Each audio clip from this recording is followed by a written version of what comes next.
우리 계속해서 이 팔복에 관한 주님의 말씀을 듣고 있습니다. 이 팔복, 하나님께서 8가지 복, 엄밀하게 말하면 8가지가 아니고 7가지 복입니다. 하나는 중첩이 되기 때문이에요. 근데 7가지의 복을 주시겠다고 말씀하시면서 그 앞에 그 복을 누릴 수 있는 자격을 이야기하고 있죠. 심령이 가난한 자, 또 애통하는 자라는 자격이 이 7가지 복을 누릴 수 있게 만드는 조건이라고 말씀하고 있습니다. 근데 그 7가지 복을 보면요, 특징이 만약에 나에게 이 7가지 복 중에 하나를 뽑으라고 하면은 여러분들은 어떤 복을 뽑기를 원하는지 한번 보기를 원합니다. 첫 번째 복이 천국이에요. 두 번째 복은 하나님의 위로입니다. 세 번째 복은 땅, 네 번째 복은 배부름, 다섯 번째 복은 긍휼히 여김, 여섯 번째 복은 하나님을 봄, 일곱 번째 복은 하나님의 아들이라 일컬음 받음이라. 여러분들 그 중에 하나를 꼽으라면 뭘 먼저 뽑고 싶으세요? 아마 다 천국이라고 말하겠지만 손은 땅으로 갈 것 같아요. 요즘 땅값이 얼마나 올랐습니까? 땅의 복을 좀 받고 싶다는 거예요. 그런데 이 7가지 복, 제가 왜 7가지 복이라고 말하면 천국은 2번 주님이 말씀하셨기 때문이에요. 7가지 복의 대부분의 특징은 내면적인 것이나 혹은 이곳이 아니라 천국에 관한 것이라는 거예요. 그런데 유일하게 이 땅, 우리가 사는 이 땅에 대한 복을 말하게 하는 게 바로 오늘 본문에 있는 바로 온유한 자는 복이 있나니 그들이 이 땅을 기업으로 받을 것이다 라고 말하고 있다는 거예요. 그러나 여러분, 역사와 세상 속에서 알지만 세상이라는 땅을 소유한 자들은 온유한 자들이 별로 없어요. 강한 자, 거친 자, 이기적인 사람들이 더 많은 땅을 갖습니다. 저는 이 역사를 좋아해서 이 세계사의 역사책을 보면요, 이 제국들의 특징이 뭐냐? 그들은 온유한 자들이 아니었다는 거예요. 다른 사람들을 죽이고 빼앗는 것을 두려워하지 않는 잔인한 자들이 세상의 패권을 가졌지, 온유한 자들이 세상의 패권을 가진 경우는 별로 없어요. 그렇다면 우리는 이 말씀이 이해가 되지 않는 거예요. 차라리 이 땅이 아니라 차라리 천국을 주겠다고 하셨다든지 마음의 평안을 주겠다고 하면 그 말의 의미가 이해가 돼요. 저는 가끔 이 성경 말씀을 준비할 때마다 가끔 저는 고민이 될 때가 있어요. 나 이러다 사기꾼 되는 거 아니야? 왜냐하면 이 말씀대로 살면 실제로 세상에서 그렇게 안 될 것 같이 보이는 거예요. 오늘 본문도 그런 것 같아요. 세상을 저도 살아보니까 이기적이고 욕심 많고 남의 걸 뺏으려고 하는 사람들이 차지하는 게 세상이지 온유한 자가 차지하는 걸 별로 본 적이 없는 것 같은 거예요. 그럴 때마다 저는 이 말씀을 준비할 때마다 막 부담감이 느껴져요. 그럼에도 불구하고 하나님이 이 말씀을 하셨다는 건 이건 진리이기 때문입니다. 그리고 지금 이렇게 말씀하신다는 거예요. 이 세상에는 온유한 자가 차지할 수 있는 땅이 있다는 거예요. 그 땅을 차지하기 위해서 너희는 온유한 자가 되라고 말씀하고 있다는 것입니다. 여기서 말하는 이 땅이라는 말은 헬라어로 게라는 단어를 쓰는데 이 말은 스페이스의 개념보다는 그라운드의 개념, 스페이스라는 건 공간이라면 그라운드라는 구체적인 땅을 말하는 것입니다. 그래서 이 개는 지구, 세계, 육지, 지역이라는 단어로 쓰일 때 이 땅이라는 단어를 쓴다는 거예요. 결국 이것은 추상적인 어떤 공간이 아니라 여러분들이 오늘도 밟고 있는, 여러분들이 살아가는 이 세상을 땅으로 표현하고 있다면 이 땅은 누구에게 주어진다고요? 온유한 자에게 주어진다는 거예요. 그럼 저는 이건 예수님 시대만 그런 것이냐? 시편 37편 11절도 이렇게 말합니다. 그러나 온유한 자들은 땅을 차지하며 풍성한 화평으로 즐거워하리로다. 구약의 시대에서도 주님 뭐라고 말씀하세요? 온유한 자가 땅을 차지한다는 거예요. 어떻게 보면은 현실과는 좀 괴리감이 느껴지는 말씀처럼 느껴짐에도 불구하고 주님은 계속 무엇을 말씀하세요? 이 땅에 사는 시간 속에 그 하늘의 복을 누리는 자가 되려면 온유한 자가 되라는 거예요. 아까도 말한 것처럼 7가지 복은 대부분 내면의 복이나 혹은 저 천국의 복이라면 이 세 번째 이 온유한 자의 복은 지금 내가 살고 있는 이 땅에서 누리는 복을 이야기하고 있다면 이 땅을 얻는 자의 복을 누리기 위해서 우리가 온유한 죄가 되어야 한다는 그 이유가 무엇일까요?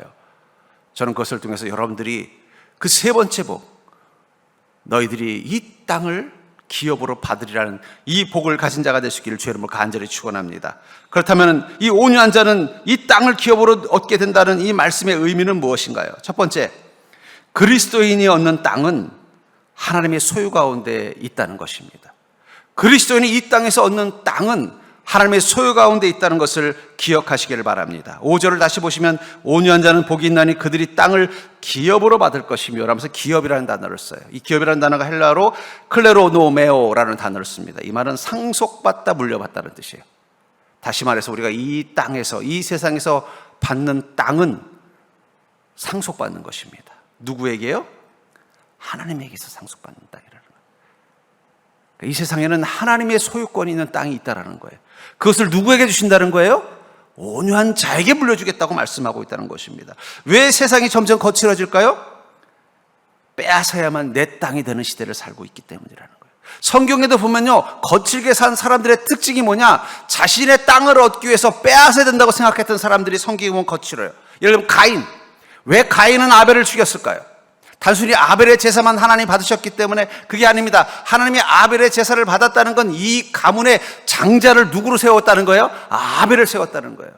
저도 이 종손입니다만은 이 종손의 의무, 지금은 없었지만 옛날 유교 시대 때 종손의 의무가 뭔지 아세요? 제사를 주재하는 거예요. 모든 문중 사람들이 모여가지고 저도 어릴 때 저희 아버님이 그런 거 쓰는 걸 봤어요. 하면서 거기서 제문도 읽고 막 자신들의 조상을 신으로 섬기는 그것을 주재하는 게 바로 종손이에요. 그러면 그 종손에게는 그 문중과 가문의 재산이 다 승계되는 거예요. 상속되는 거예요. 왜 가인이 아벨을 향하여 분노하고 죽였느냐? 아벨을 죽여야 그 장자권을 빼앗아 올 수 있기 때문이에요. 야곱은 왜 교활했어요? 조금 늦게 태어났다는 죄로 형이 다 모든 걸 가져가게 된 거예요. 또 하필이면 이삭인 아버지도 형을 좋아하는 거예요. 우리 큰아들이 그래도 화끈하고 열정도 있고, 그래, 이런 놈이 내 뒤를 이어서 이 재산을 물려받아야지. 그 야곱은 뺏긴다고 생각하니까 어떻게 힘은 안 되니까 교활함으로 그걸 빼앗으려고 하는 거예요. 왜 라반은 변덕 부렸어요? 야곱이 자꾸 부자가 되는데 이걸 지금 자기한테 갖고 오려면 어떻게 해야 돼요? 변덕을 부려야만 가져올 수 있는 거예요. 결국 왜 세상 사람들이 더 폭력적이 되고 더 이기적이 되고 왜 더 교활해지고 더 변덕스러워지느냐? 그래야만 땅을 차지할 수 있다고 믿는 자들이기 때문이라는 거예요. 그런데 주님 뭐라고 말씀하세요? 나의 땅은 오직 온유한 자에게만 주시겠다고 말씀하고 있다는 것입니다. 성경에서 실제로 그 장면이 나오는 게 있습니다. 창세기 13장 14절부터 18절에 보면은 이 아브라함이 조카 롯과 함께 가나안 땅에 머무는데 부자가 됐어요. 아브라함의 농사도 잘 져서 양들이 엄청나게 많고 롯도 또 부자가 돼서 양들이 엄청 많은 거예요. 근데 그 당시 때 그들은 이 농장이 아니라 방목을 하던 상황이니까 들녘에 풀이 중요한 거예요. 근데 양떼가 많아지니까 어떻게 돼요? 서로 풀 가지고 물 가지고 자꾸 다툼이 생기는 거예요. 적을 때는 물론 이 롯도 아버지 하란으로부터 물려받은 양들이 있었을 것이고, 아브라함도 양들이 있었지만 많지 않았을 때는 뭐 네 것 내 것 없이 같이 양들을 키우며 살면 됐는데, 갑자기 부자가 되니까 이게 서로 양을 먹일 풀이 부족하고 물이 부족하니까 어떻게 해야 돼? 또 거기다 목자들, 일꾼들을 세우니까 목자들끼리 싸우는 거예요. 보다 못한 아브라함이 이렇게 말하는 거예요. 롯, 야, 우리가 이제 같이 함께 동업하기에는 너무 우리가 부자가 됐다. 이 일로 인해서 서로 가족지간에 내가 그래도 너의 아버지 돌아가시고 내가 아버지 같은 마음으로 너를 사랑했는데 우리 부자지간에 원수되면 안 되니까 이렇게 하자 하면서 이 가나안 땅의 전체를 보이는 데를 보면서 네가 선택해라. 네가 좌하면 난 우하고 네가 우하면 난 좌할게. 그때 롯의 눈에 뭐가 보였어요? 요단 동편이 너무 살기 좋은 거예요. 풀녘에 들판이 그냥 풀들이 많고 먹을 것도 많고 그냥 도시도 소돔성이 그 당시 때는 아주 좋은 도시였어요. 발달돼 있고. 그럼 작은아버지 제가 이쪽으로 갈게요. 그리고 아브라함이 서쪽을 봤더니 거기는 광야가 펼쳐져 있는 별로 좋지 않은 땅인 거예요.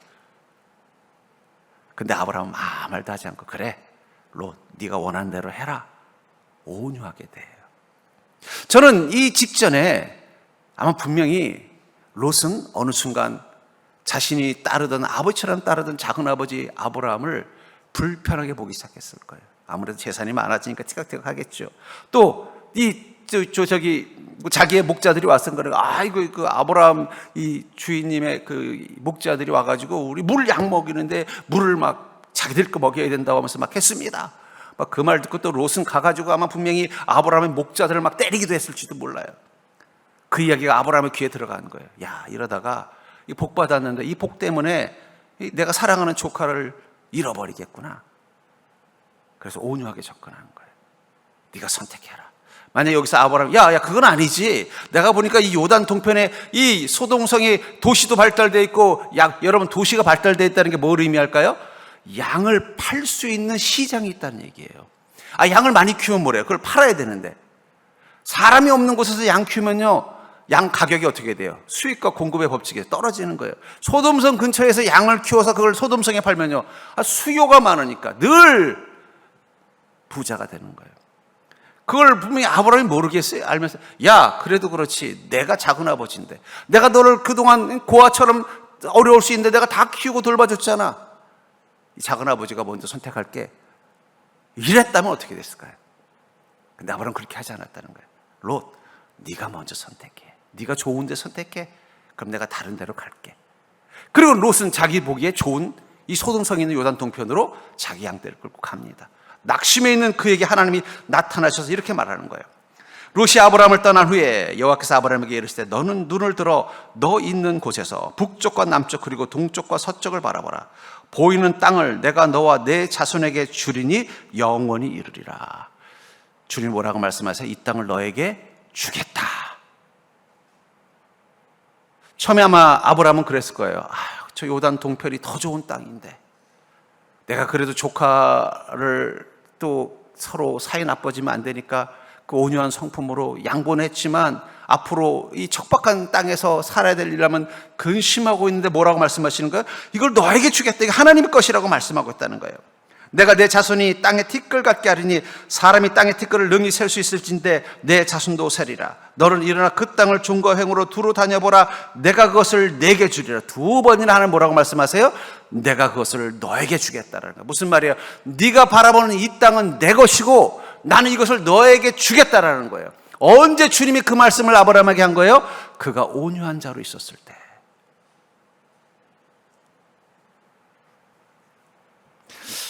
상상하려서 만약에 그때 아브라함이 화가 잔뜩 나 있는 거야. 이 못된 거. 내가 지 어릴 때 이 아버지 일찍 죽고 고생하는 거 내가 키우고 내가 맘만 먹었으면 그 아버지 재산, 네 재산도 다 내 걸로 만들 수 있었는데 내가 그래도 다 그 양들 대신 키워주고 또 그 소유권도 다 갖게 해주고 같이 해서 잘 됐으면 감사해야 되는데 어서 괘씸하게 일어나.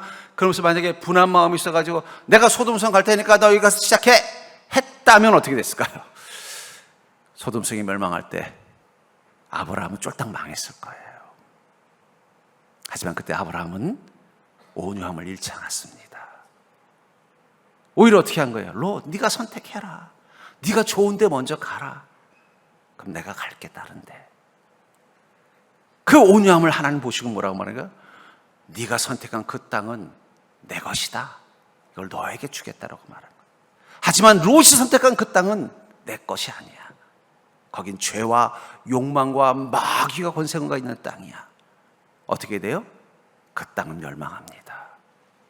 그리고 롯은 사업이 다 망해버렸어요. 여러분, 우리 그리스도인들은요, 하나님이 주신 땅을 얻는 자들입니다. 그러니까 여러분들, 빼앗아야만 내 것이라는 땅은 하나님의 것이 아닙니다. 빼앗아야만 내 것이 되는 땅은 하나님의 것이 아니에요. 그렇다면 그것은 우리의 것이 아닙니다. 하나님은 우리에게 땅을 주겠다고 말씀하실 때 뭐라고 말씀하셨어요? 내 땅을 주겠다고 말한 거지. 아무 땅이나 주겠다고 말씀하신 게 아니에요. 근데 그 땅은 누구에게 주겠다는 거예요? 온유한 믿음을 가진 자, 온유할 수 있는 자에게 주겠다고 말씀하신 거예요. 아브라함이 온유할 때 주님은 이것을 너에게 주겠다는 말을 두 번이나 강조하신 것입니다. 그렇기 때문에 여러분들, 하나님의 땅은 온유한 자에게만 상속된다는 사실을 명심하시기를 바랍니다.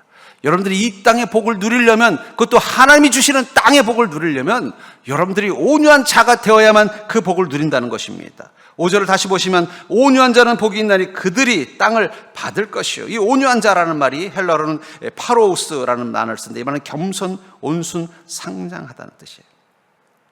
그리스도인은 이미 다 상속자입니다. 하지만 언제 그것을 상속받는다는 걸 받을 것이다. 온유할 때 받는다는 거예요. 온유할 때. 모든 그리스도인들은 하나님의 상속자가 되었습니다. 여러분 다 하나님의 상속자가 된 거예요. 그래서 갈라디아서 3장 29절에 뭐라고 말해요? 너희가 그리스도의 것이면 곧 아브라함의 자손이요 약속대로 유업을 이을 자니라. 상속자라는 거예요. 여러분들은 다 상속자입니다. 근데 그걸 언제 물려줘요? 예. 요즘 이 부잣집 이 2세들의 고민이 뭔지 아세요? 아버지의 재산을 상속받고 싶은데 아버지가 너무 오래 사시는 거예요. 100세까지 사시니까 자기 나이도 어떻게 돼요? 70대는 거예요. 70대에서 상속받아가지고 그걸 뭐 하겠어요?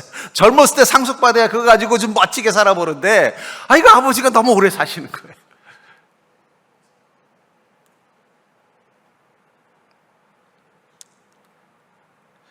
우리가 다 상속자여도 하나님이 그 땅을 주실 타이밍이 있다는 거예요. 그것을 뭐라고 말씀하신다는 거예요? 온유할 때 주신다는 거, 온유할 때. 마태복음 21장 38절부터 41절에 보면은 이 포도 농부에 관한 이야기가 나옵니다. 어떤 사람이 자기가 정말 먹고 싶은 포도주와 포도를 만들기 위해서 직접 포도원을 잘 만들었어요. 제일 좋은 땅에다가 제일 좋은 포도나무를 심고 또 거기서 나오는 포도를 가지고서 제일 좋은 포도주를 만들 수 있는 공장까지 다 만들었어요. 근데 하필은 그가 먼 곳으로 가야 됐어요. 아마 왕으로 발령받아 간 것이 아닌가, 어떤 높은 자리로 가야 되는 상황이 아니었나 싶어요. 그러니까 너무 아쉬운 거예요. 그래서 그 근처의 농부 중에 가장 농사를 잘 짓는 농부들을 불러서 그 포도원을 맡기면서 이렇게 말한 거예요. 내가 여기서 나온 포도와 포도주를 너무 좋아하니 내가 종들을 보내면 내가 1년 내내 떨어지지 않도록 그 포도주와 포도를 공급해 다오 하고 계약을 맺고 먼 곳으로 간 거예요. 그리고는 이제 그 포도주와 포도를 소위 말하는 받기 위해서 가끔씩 종을 보내서 그걸 새로 받아가는 거예요.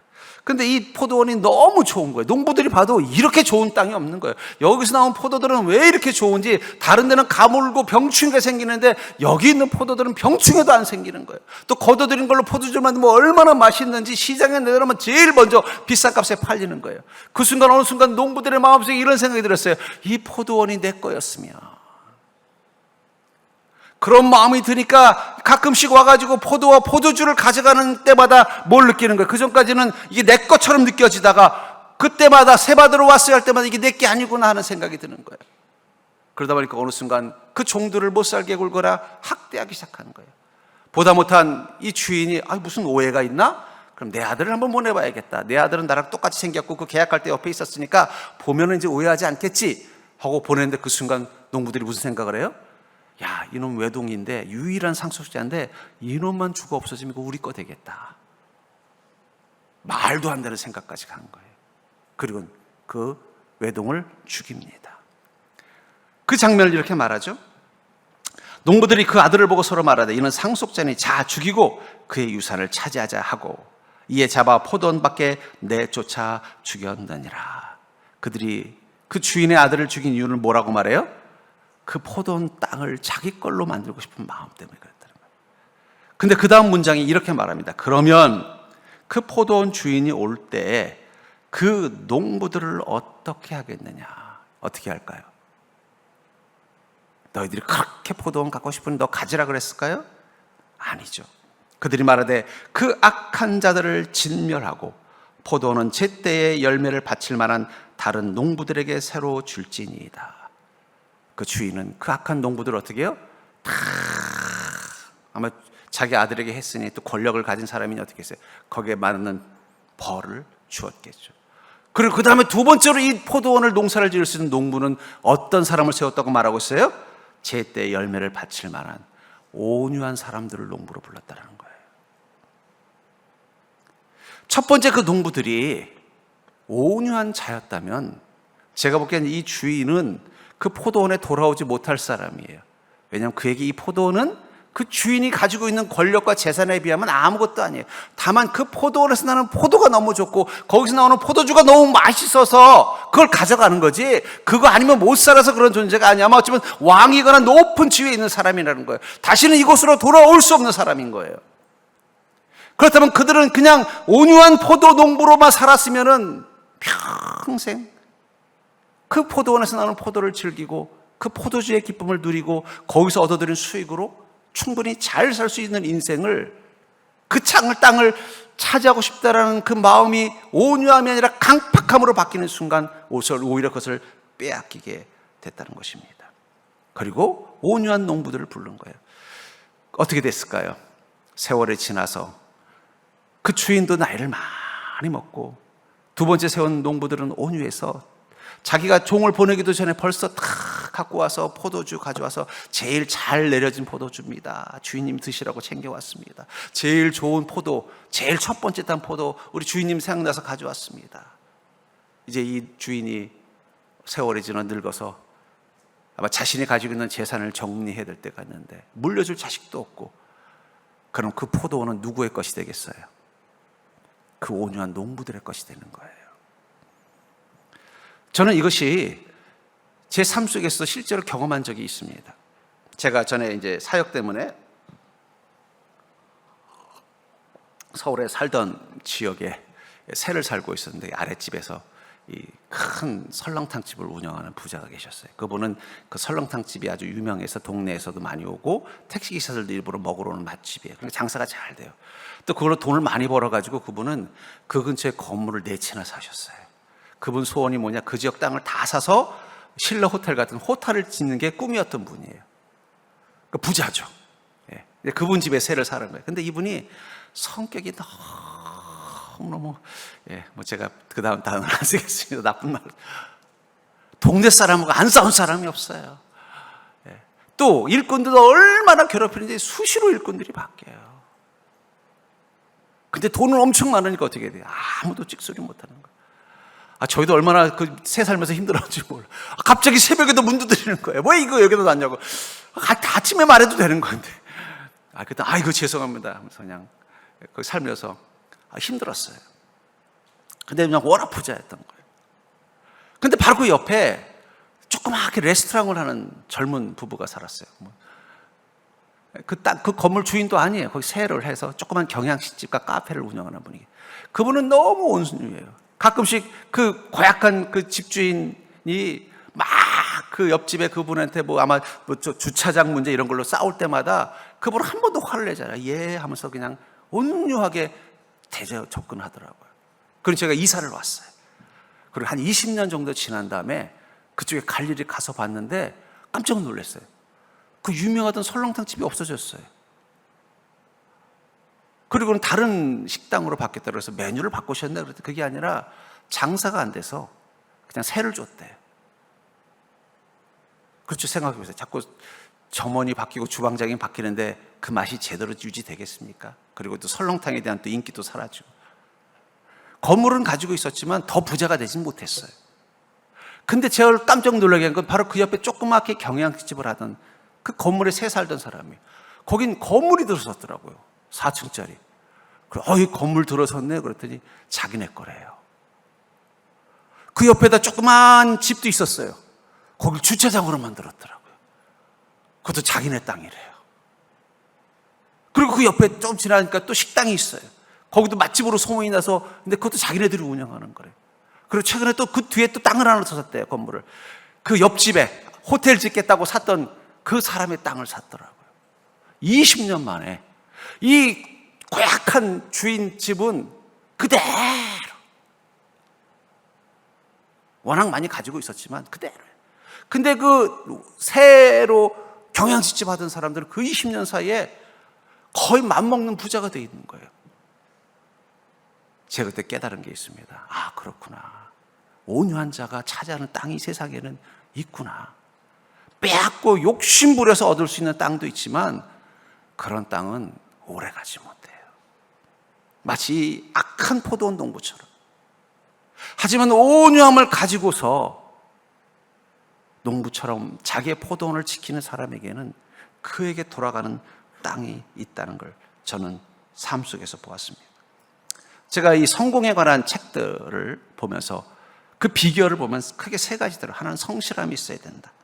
2번째는 지혜가 있어야 된다. 그리고 3번째가 뭔지 아세요? 온유함이 있어야 된다는 거예요.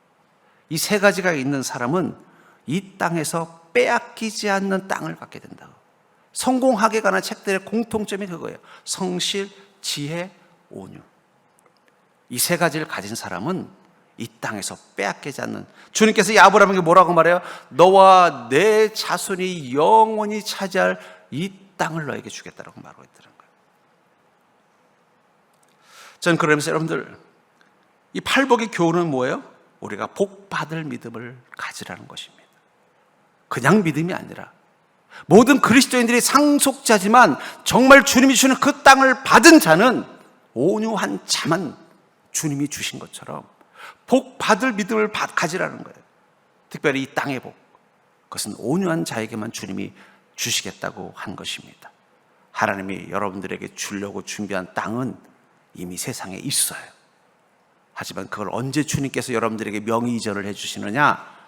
그것은 여러분들이 온유한 자의 모습을 가져야 된다는 거예요. 전 그러면서 믿음과 말씀은 우리에게 온유의 태도와 방법을 가르쳐 준다고 저는 믿습니다. 우리에게 믿음대로 살라 하시고 말씀대로 살라 하실 때 그 믿음과 말씀 속에서 우리가 어떻게 하면 온유한 자로 살 것인가에 대한 태도와 방법을 배운다면 그 믿음과 말씀은 우리가 이 땅에 기업을 물을 자, 이 땅을 소유한 자로 만들어주는 능력이 들어있다는 것입니다. 5절을 다시 보시면 온유한 자는 복이 있나니, 여러분 모든 하나님의 복은요 말씀과 믿음으로부터 시작이 되는 것입니다. 그래서 여호수아서 1장 8절에 뭐라고 말하고 있어요? 이 율법책을 내 입에서 떠나지 말게 하며 주여 여러 것을 묵상하여 그 안에 기록된 대로 다 지켜 행하라. 그리하면 내 길이 평탄하게 될 것이며 내가 형통하리라. 여러분들 이 말씀은 여러분들이 그냥 마음속에 그냥 꽉 세워놓으세요. 이건 단순히 여호수아에게만 한 것이 아닙니다. 이스라엘 민족 전체에게 하신 말씀이에요.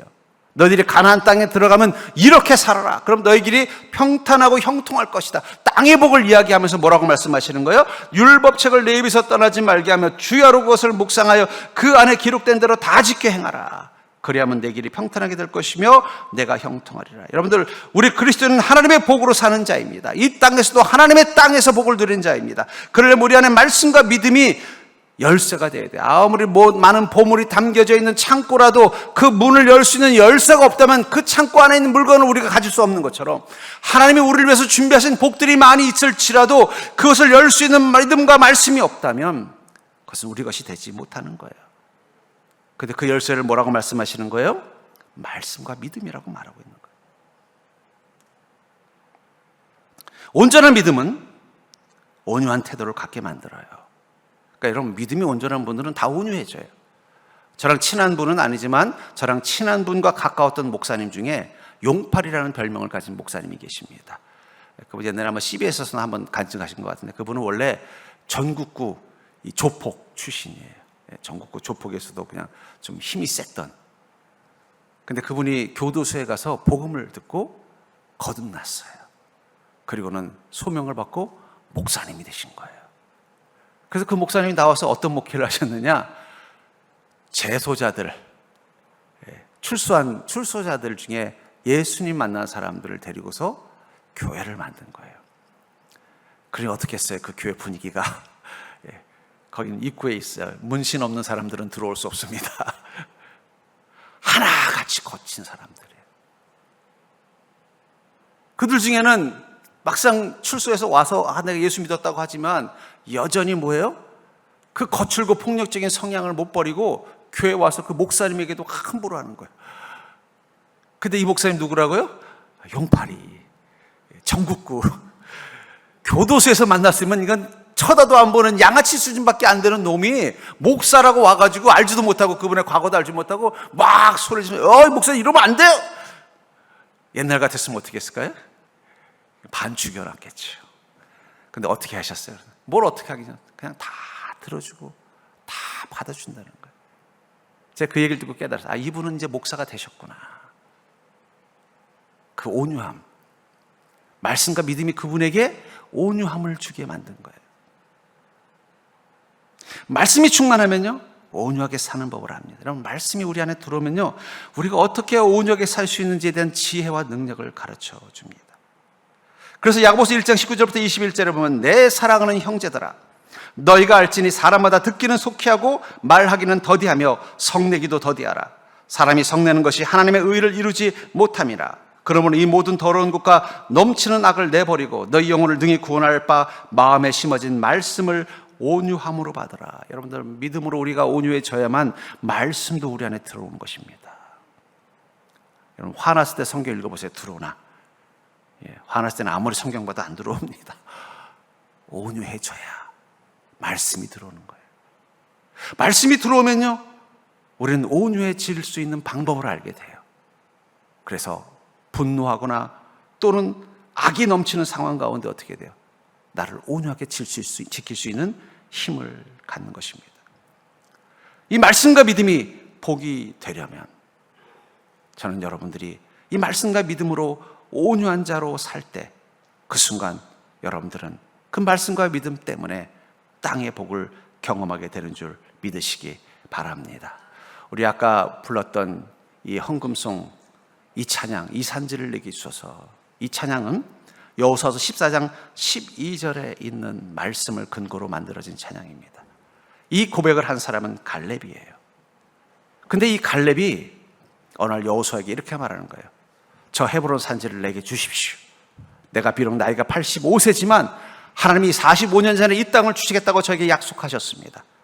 제가 이 땅을 차지할 수 있도록 나를 장수로 써주시고 이걸 내 것이 되게 해주시옵소서.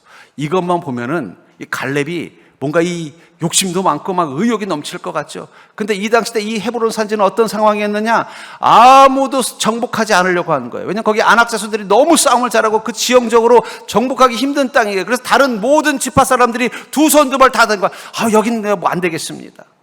여호수아가 골치 아팠어요. 왜냐하면 정복은 해야 되겠는데 아무도 싸우러 가려고 하는 거 아니에요. 몇 번 해보니까 어떻게 돼요? 아이고, 이 아낙 자손들 우리가 상대가 안 됩니다. 이 성을 정복하다가는 우리 부족들 다 죽어요. 아무도 정복하지 않으려고 하는 거예요. 근데 나이가 85 된 갈렙이 갑자기 손을 들더니 여호수아, 이 산지는 하나님 나에게 주신 것입니다. 죽더라도 내가 가서 싸워야 될 곳입니다. 내게 주십시옵소서. 근데 재밌는 건요, 이 갈렙이라는 이름이 여호수아서에서 처음 등장하는 거예요. 여호수아와 갈렙의 공통점은 그들이 애굽에서 태어났지만 광야를 거쳐서 가나안 땅까지 들어온 유일한 두 명이었어요. 그 중에 여호수아는 모세의 뒤를 이어서 이스라엘의 지도자가 되었고 가나안 정복을 위한 위대한 장군이 되었습니다. 근데 갈렙의 이름은 한 번도 안 나와요. 이상하잖아요. 둘이 서로 모세의 신임을 받았던 젊은 믿음의 용사들이었어요. 애굽에서 다른 모든 이스라엘 사람들은 광야에서 다 죽었는데 두 명만 살아서 가나안 땅까지 왔어요. 그렇다면 이 갈렙은 정말 대단한 믿음을 가지고 있던 사람이고 하나님이 인정했던 사람이고 모세도 인정했던 사람이에요. 근데 한 번도 여호수아와 뭐로 다투거나 갈등하거나 경쟁하거나 이야기했다는 것이 언급되어 있지 않아요. 한 번도 그 이름이 나오지 않아요.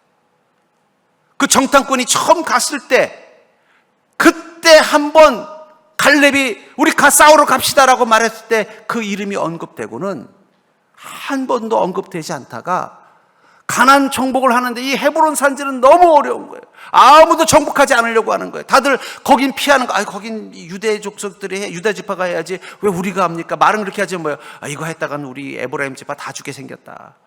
이 아낙 자손들이 싸움도 너무 잘하고 이 험한 산 지형이라 이거 정복도 힘들고 여기서 너무 힘들다. 다 피하고 있는데 그동안 온유하게 침묵하고 있던 갈렙이 일어나서 뭐라고 말하는 거예요? 이 산지를 내게 주시옵소서. 내 나이가 85세지만 하나님이 내게 주신다고 하셨으니 내가 싸우러 가겠습니다. 갈렙은 온유한 사람이었어요. 충분히 여호수아와 경쟁할 수 있는 사람이었어요. 여호수아가 하는 정책에 대해서 말을 걸 수 있는 사람이었고 분명히 보이지 않지만 많은 지지자들이 있었을 것입니다. 하지만 지금까지 한 번도 그의 이름 나오지 않았어요. 그 말은 그가 침묵하고 온유하게 여호수아를 따랐다는 것입니다. 그리고는요, 아무도 정복할 수 없는 그 땅, 아무도 포기했던 그 땅, 그것을 하나님이 내게 주셨다고 선포하면서 자기가 싸우러 가는, 여러분 85 먹은 노인이 다른 젊은 용사들도 포기한 그 땅으로 싸우러 간다는 얘기는 뭐 한다는 얘기예요? 거기서 죽겠다는 뜻이에요. 그 온유한 그에게 하나님이 그 땅을 차지할 수 있도록 해주십니다.